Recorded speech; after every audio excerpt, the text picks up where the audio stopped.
What's going on, guys? Welcome in the Vikings Now by Chat Sports. We got a loaded show for you guys today. We got some major trade rumors on Derrick Henry, Danielle Hunter, and Jordan Hicks. Some interesting quotes about Jordan Hicks by an NFL insider, Bill Barnwell, that you guys want to make sure you guys stay tuned for. But this is on today's show, trade rumors around these three players. Let's dive into it.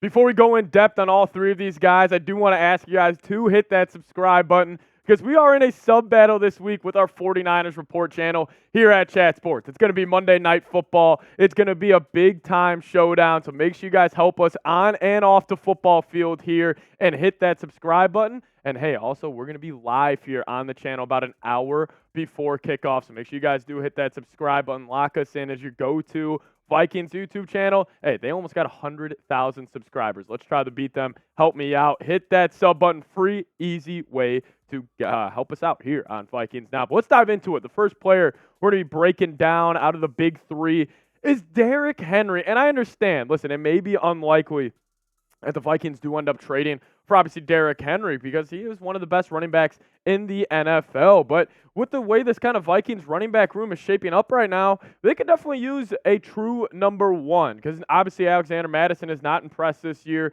Ty Chandler's been getting limited reps, and we really haven't seen a lot out of Cam Akers, and Kene Nwangwu is actually just going to get brought back this week off of IR. So there's clearly a need for a number one running back here in Minnesota. And King Henry, the man in Tennessee, he's been no short of just excellent during his NFL career. He has been the best running back in the league over the past couple of seasons, either him or Christian McCaffrey. You can kind of pick your poison with those two. But this season, he's got 98 carries, 425 yards, 4.3 yards a clip with 3 touchdowns. But those 2022 seasons and that 2020 season, I mean, that is just some of the best running back play we have seen over the past 20 years, even dating back to like the Adrian Peterson almost MVP season. But why I would potentially trade for Derrick Henry, and you can make this argument, Mattison just shouldn't play anymore. The Vikings offensive line has actually been great this season. They have graded out tremendously according to PFF. And a guy like Mattison, he's let a lot to be desired here on the football field. I feel like we're going to get all the stats after the season over rushing yards over expected, where the nerds and the analysts at ESPN, they go through and they say, you should get this amount of yards on a run. I guarantee you Mattison might have lost over like 200, 300 yards at the end of the season because, frankly, he just really hasn't been good, has had drop issues, and hasn't really found a way to get in the end zone. Who does that better than anybody else in the NFL? Probably Derrick Henry. But I do want to shout out the offensive line here because even though the Vikings run game has been mediocre to honestly below average, the guys up front have been getting it done. So when I'm talking about the Vikings running game, I want to put more of the blame on the offense or on the running back position because I feel like a lot of times in the NFL, like if you have a bad running attack, you automatically chop it up to the offensive line. Well, according to PFF, they have one of the best units in the league. Brian O'Neill, number 1 right tackle. Christian Darrisaw, number 1 left tackle. Bradbury, top 5 center. Ed Ingram has actually been great in the run game this year. And same with Ezra Cleveland. He's off to a good start. But I get back to this point over and over again. Where the hell is Ty Chandler? Or where the hell is Cam Akers? Like, those guys, anytime they touch the football, I feel like it's a positive gain, and they just always look good whenever they get their hands on the ball. So, listen, I would potentially trade for Derrick Henry. It obviously depends on draft competition, what you would have to give up. But I just want the Vikings Monday night pull the plug on Alexander Mattison. I feel like this was sort of a respect thing where they didn't want to, give it to a guy who hasn't been in the organization a while, but just judge the on-the-field performance. Don't consider any external factors. Who's the best running back on this team right now? Probably Cam Akers or Ty Chandler. Let them cook. Get them the football. Maybe you do pull off a blockbuster trade and get the king out of Tennessee. But I'll ask you guys, what do you guys think? Get involved down in the comment section. Would you trade for Derrick Henry? Give me a T for trade or give me a P for pass. I'm actually going to make this the pin comment on today's video. So if YouTube, there's an ad break your way, sit back, let it play. Let me know your thoughts if you would trade for Derrick Henry. All right, let's talk about it. Danielle Hunter, he's been the Viking that has been tossed around in the most trade conversations. I mean, listen, we know edges in the NFL, a lot of teams want them, and a lot of teams are going to want this guy because he's having an unreal season. He's finally back to his old self. Danielle, one of my favorite players in the NFL. 8 sacks in 6 games this year. He had 3 against Philadelphia. But the thing is with Danielle, where I think he's really shown the improvement, is the run game. I mean, he's got 11 tackles for loss, 32 tackles. I mean, this stat line on the year for 6 games played, is fantastic. He's also got a forced fumble. I mean, the 8 sacks is ridiculous, tied for the league lead in that category. Also 11 TFLs, which is fantastic. But listen, teams are going to be calling about Danielle Hunter, especially if you're a Super Bowl contending team and you think an edge is going to be the position that gets you over the top. With Danielle on a 1-year deal, I guarantee you teams will be calling Kwesi Adofo-Mensah for kind of the insight on Danielle Hunter. And there's mainly one team, but 2 specific teams I want to touch on real quick. Number 1, Houston Texans. They've kind of shocked themselves and shocked their fan base with their hot start to this NFL season. Maybe they want to try to make a playoff push, with obviously the AFC South kind of be one of the weaker divisions in the NFL. Maybe they want to go, make a run and try to get that divisional championship. But also the Jaguars. I think the Jags, there's one position group in need for them. It is that edge department. Jacksonville, tremendous quarterback, tremendous coach. You add Danielle Hunter with Josh Allen on that edge group, they could have something dangerous cooking in Jacksonville. So Jacksonville Jaguars, if I had to call it right now, Hunter gets traded somewhere, it's going to be the Jacksonville. But I really don't see a positive in trading Danielle Hunter. I think he's a tremendous football player, like I've been saying. And if you are the Vikings, he's 29 years old. Why would you give him up now? You could have him, even if you do want to go kind of a rebuild, retool, whatever you want to call it, you're going to want an edge. And I don't think any draft pick you get for Hunter could ever equate to what he has done. Obviously, if you get like a second and a third, or maybe a second, third, and fourth, like I could kind of, change my tune on this, but I really don't right now see a positive in trading for Danielle Hunter. But I'm curious, what do you guys think? What type of haul could the Vikings get for Danielle Hunter? I would hope they would at least get a first. I mean, the dude's been falling out this season, so I'd hope they'll at least get a first. But if you could offer a second, third, or fourth, maybe I would do it.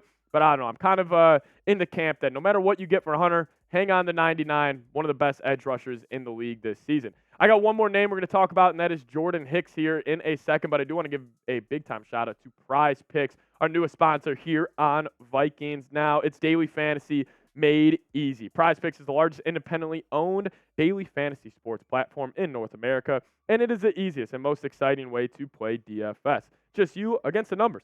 Go to prizepicks.com/CLNS and use that code CLNS for a first deposit match up to $100. Quick withdrawals, easy gameplay, and an enormous selection of players and stat types are what makes Prize Picks the #1 daily fantasy app. Make sure you guys get hooked up with them. You guys can actually make plays for this week, and I'm running with the quarterbacks. I'm going more on 3 quarterbacks passing yards this week. The Sunday night game is the Dolphins-Eagles. I think that's going to be an absolute shootout, so I'm going to go more on Tua and more on Jalen Hurts passing yards. I also think Josh Allen's going to bounce back this week. I'm going to take more on him as well. But you guys can get hooked up today. Just make sure you guys go to prizepicks.com/CLNS and use that code CLNS for a first deposit match up to $100. I'll make sure to put that link for you guys in the comment section and the description of today's show. It's super fun, makes the games a whole lot more enjoyable.